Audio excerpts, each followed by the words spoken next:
It is an honor and a pleasure to connect in the same year, which marked the 75th year anniversary. 75 years of history and going strong. That's a rare occurrence in this day and age with corporate businesses. If you could introduce yourself and tell us more about Ebony, Jet, and Manor, that would be helpful for our viewers. Sure, absolutely. I'm Eden Bridgeman Sklenar. I'm the chairwoman of Ebony and Jet, and I am CMO of Mana Incorporated, which, for those that don't know, is the food hospitality side of my family business. So we own and operate a different number of restaurants throughout the U.S. Mana oversees those operations. Great. From the covers of Emmett Till, Aretha Franklin, Michael Jackson, Oprah, Denzel, Washington, Michelle and Barack Obama, the list goes on and on and on. How does it feel to be the new owner of Ebony Magazine? I would have to say it is quite humbling. I don't think it is at all set in just yet because, growing up, like so many people, I looked at Ebony or a Jet magazine underneath the hair dryer at the beauty salon. And the most that you could have dreamed was to be profiled. Yes. You could have had your wedding in Jet magazine or an article written about something that you accomplished, but to actually be the owner of these historic and iconic brands is something that I would say only God could have planned this for my life and for my family. So quite humbled still to this day. And I'm glad God made that happen for you as well as your family. Thank you.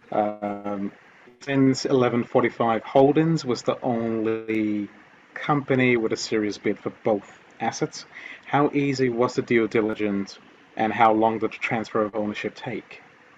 I think, I would say in the beginning, we thought that this was going to be a quick process as far as being able to purchase Ebony and Jet out of bankruptcy, which is still a very sad aspect to think about. That's the state of our history was in at that present moment. But we became serious about acquiring these assets July of last year, kind of in the middle of COVID and everything like that. It's like, sure, why don't we go out and try to purchase two, media assets, and especially for those that know, our family's portfolio businesses were not in media to start with. So very much kind of taking the pause that we all went through during COVID to reevaluate a lot of things. And from July until January was how long the process took us to acquire the assets and go through the bankruptcy proceedings. 6 long months. Yep. It was 6 long months. There's a Q&A article in Ebony, and it says, did I just really buy Ebony? And that was featuring yourself. What thoughts were going through your mind as you made that decision? Was it pressure on you just because you were acquiring and salvaging distressed asset? What was going through your mind when you actually said, I'm going to do this? A whole lot, actually. One, obviously, excitement. Just the idea of being able to get my hands around these assets and take what I've learned through business, what I've learned watching my parents through the years, building our family's portfolio. So that excitement of being able to provide the level of business acumen that we have to these brands. Definitely there was some fear in the sense of, is anyone really paying attention? There's so many things out there distracting the world that was anybody going to pay attention that we were buying these assets? And if I would have actually known the level of outpouring and excitement and joy, I mean, every kind of word that you can, or adjective you can really think about, people expressed to us upon them learning that we had taken over. So, for me, it really was time to just get busy on putting together a strategic plan, getting the necessary A team in place to begin to formulate where we were going to take these assets now as owners. What is the strategic vision and direction for Ebony as well as Jet? So I'll speak on Ebony first. Okay. Ebony's strategic goal is actually, you know what, I can really talk about them both equally at the same time. Okay. What most people thought that we were doing was purchasing, assets to go to print and to print a magazine and things like that. What they didn't really understand was we understood that Ebony and Jet are so iconic that you can literally place them in industries and in situations that either A, are a natural fit due to being in media, but also they're strong enough to be recognizable as a home for individuals like myself who look like me, to be able to create businesses and resources based upon where Ebony took them. So the idea is we've been strategizing on where does Ebony and where does Jet need to be for people of color in the modern world. Not Okay. just I'm sorry, what did you say? Nothing. Please continue. Not just as providing media, but the idea that people want to experience Ebony and Jet in different ways. And so for us, we've been strategizing on what does that look like from digital to experiential and everything in between. Sounds good. There is a global audience out there. Are we going to see Ebony get into movies and media? Absolutely. Get into filmmaking, short filmmaking, and filmmaking in general for... Absolutely, because again, the brand Ebony and Jet are strong enough. They have as you mentioned, 75 years thus far of rich history. They covered so much that absolutely it would be crazy for us not to tap into our archives. But there's stories now that need to be told that maybe weren't printed in the magazines of the past, but are relevant to us right now. That if Ebony's name is behind it, people not only in the US, but around the world will want to pay attention to, will tune in, will go out to the movie theaters, whatever the means of consuming that content, Ebony and Jet are going to be there to provide it. And I'm sure we can't wait to consume the content you will be providing us as well. Around 10 years ago, big and small media companies went through a rough transition, which led to consolidation and a lot of paywall with Wall Street Journal and some other big publication media companies out there. Apart from advertising, what is the revenue stream for both companies? So, not to give too much away to our competitors, but we don't want to do that. No, that's the beauty, that so many people want Ebony and Jet to succeed, that we have a unique opportunity to provide revenue streams that expand past just advertising, from commerce to content. You mentioned film and things like that, to where the world is right now, and Ebony being able to have the brand recognition in order to live in spaces that individuals would never have imagined Ebony or Jet to move into them. So for us, it's really not a matter of trying to figure out what, it's just how are we going to do it. And so when you look at whether it's cryptocurrency and can Ebony or Jet live in that space, and what is our voice, and where do we need to show up, absolutely we're going to explore things like that, because the brands are strong enough and recognizable enough for us to be able to play in spaces that traditionally you would not have seen Ebony or Jet to move in that direction. I look forward to the day you'll be playing in cryptocurrency world. Shifting gears, there must have been a plethora of candidates vying for the CEO role at Ebony and Jet. And what was Michelle Guy's standout quality, which was appropriate for a sensitive moment, as well as its transitionary period? Well, that's actually one of my favorite things to talk about, because it really shows the journey, and we say the divine order of things. So for us, when our family decided to purchase Ebony and Jet, we knew we needed someone who was a visionary, who understood the media landscape, had the expertise we needed for what this business was going to require. So through my Black Girl Magic network, I kind of sent out a couple text messages to some girlfriends of mine, just first asking, hey, did they know anyone that could potentially be either a candidate or provide me with names that should potentially be on our list. So we didn't go out, we didn't make it public or known that this is what we were trying to do. We really tried to use our network in finding. So Michelle was one of the first names that was given to me. Obviously, her resume speaks for itself. It definitely does. On one text between a friend of mine and her, and I messaged her saying, hey, it's lovely to meet you. I'll message you separately. We started talking and we haven't stopped talking ever since. That it was just that easy. And what people also don't realize is we're talking the middle of the pandemic. So traditionally we would have flown her in. There would have been a lot of interviews in person and things like that. We did all of this over Zoom, text, emails, and phone calls that we hired her and set her into position that way. So we've only actually been in the room together 6 times through over a year, which is pretty unique of a situation. It is indeed, yeah. The pictures online speak for themselves. We can see you guys have a great connection together.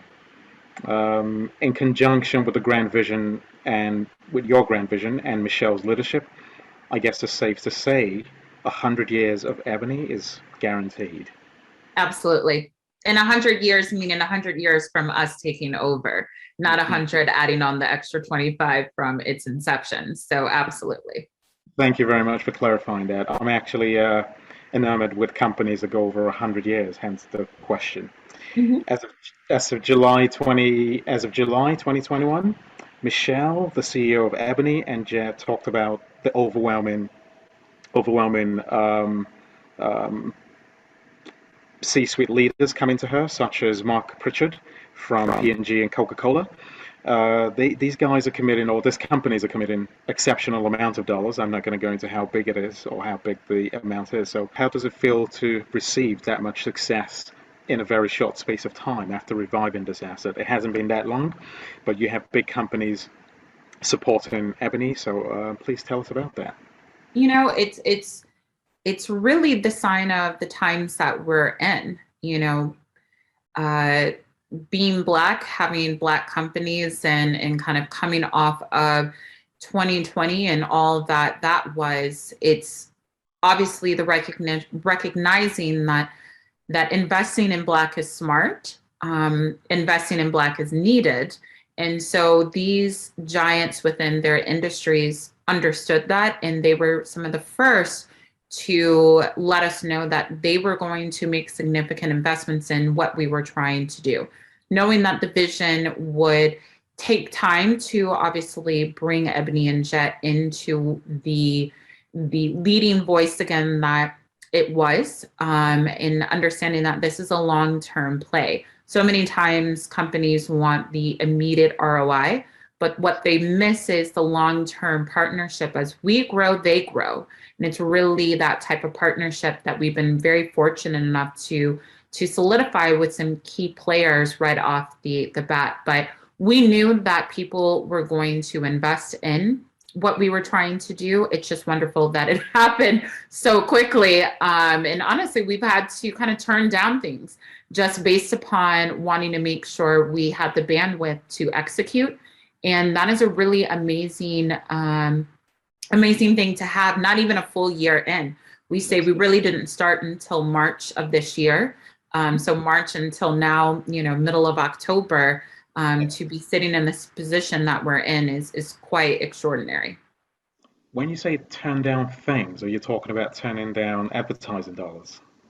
Yeah, advertising dollars, opportunities for other partners. We're trying to be very strategic because, again, so many people are just that excited that they are wanting us to have an Ebony, the Black card for a credit card, to Ebony wine. I mean, you name it, we've gotten phone calls about it. So we say the divine order of all of this will have us roll out everything that we need to. But yes, we've been very fortunate on the amount of investment that we've had just in this short amount of time.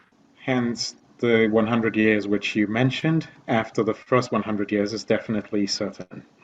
How did Bloomberg and Ebony collaboration come together? So, yeah, for that really speaks to Michelle and our team as far as putting together the right partnerships.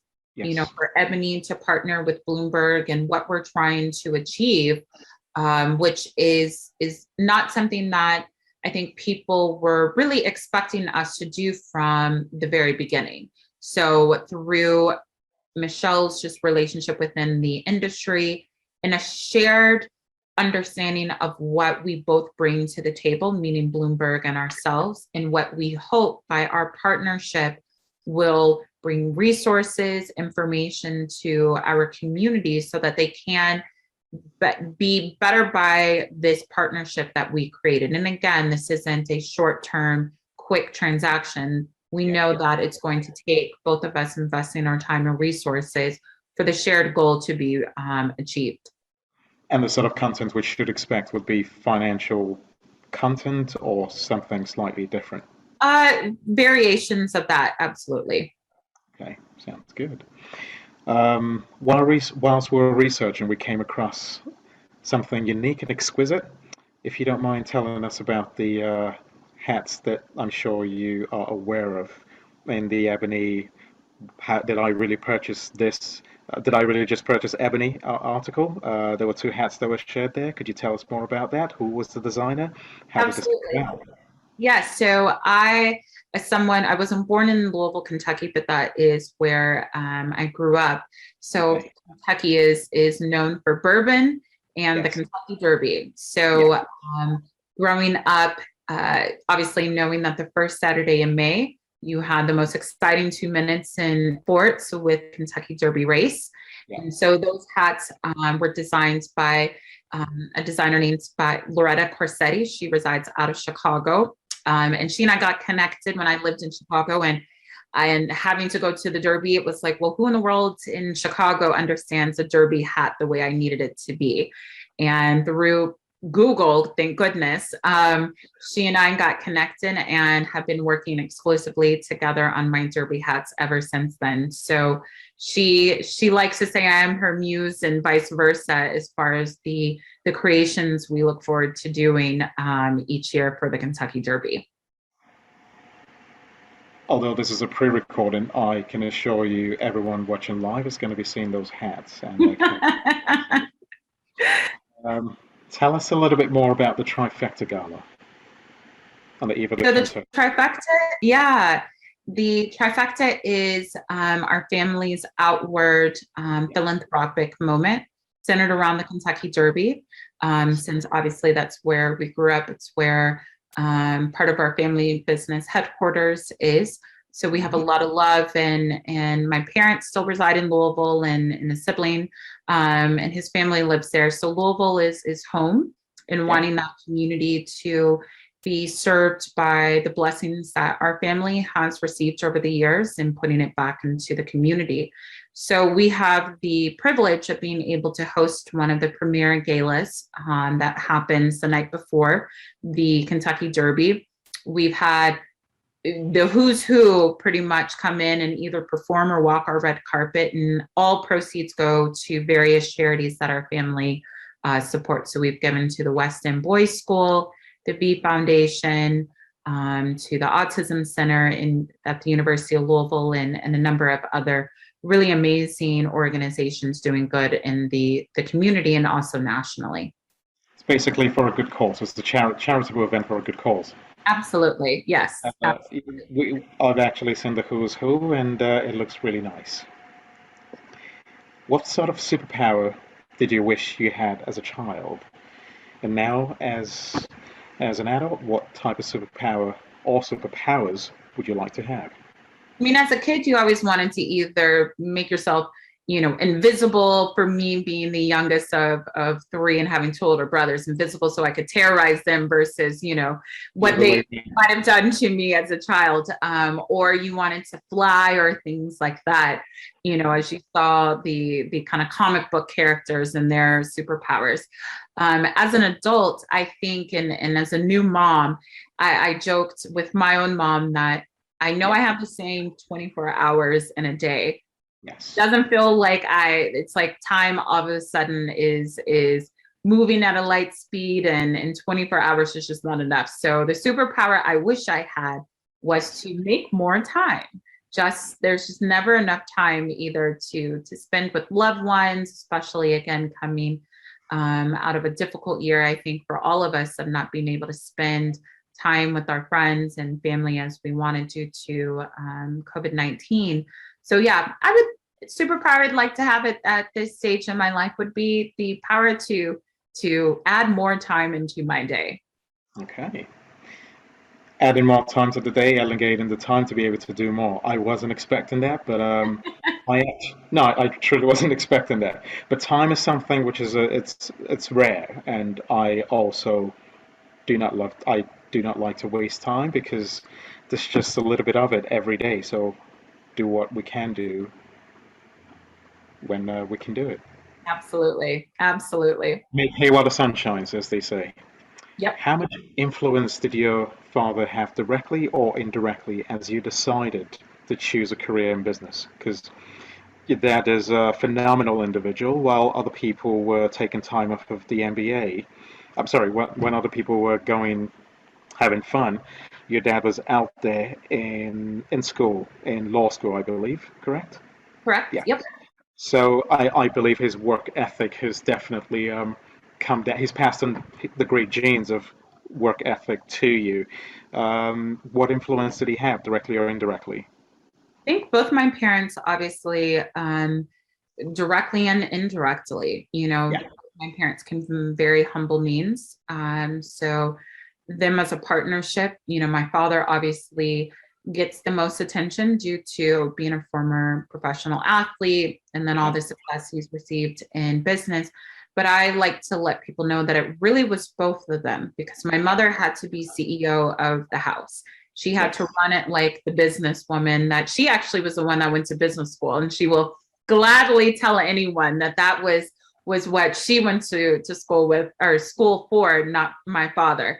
But in truth, she was able to provide the necessary home life for my father to not have to worry about, not have to provide extra energy to that part of kind of the family. So for him, he was able to put his time and use the work ethic that you mentioned into building his business, because my mom knew her side of their partnership, knew what they needed to do in order to advance our family forward. So I say they both directly and indirectly influence. But the one thing I can tell you, they didn't say we had to go into business. They also didn't say we had to work for the family business. What we had to do was work. That was number one. What we decided to do would be our decision. So if I wanted to be the teacher, they said that would be an amazing career path. Be the best teacher that you can be. If I was going to be a janitor, be the best janitor that you could be. It didn't matter necessarily what we did. We had to work and we had to give it our all. And that's all that they ever wanted from us. Just be the best in whatever it is that you're doing. Questions for us, just out of the blue? Anything? No, not off the top of my head. As reported by the Wall Street Journal, 1145 Holdings was the only serious bid for Ebony and Jet. Without your bid, I doubt today's discussion would have happened. Hence, it's an honor, a privilege to have this conversation with you. Perhaps we'll do it again live in New York City, or perhaps we'll do it live in Trifecta Gala. I love the sound of that. Thank you. This was truly an honor of mine. Eden Bridgeman, it's a wonderful pleasure to have you on. Thank you very much for joining us in SBC 2021. Thank you. There you have it, ladies and gentlemen. Eden Bridgeman Sklenar, thank you very much for your time. Thank you. Have a great day. Likewise. Bye.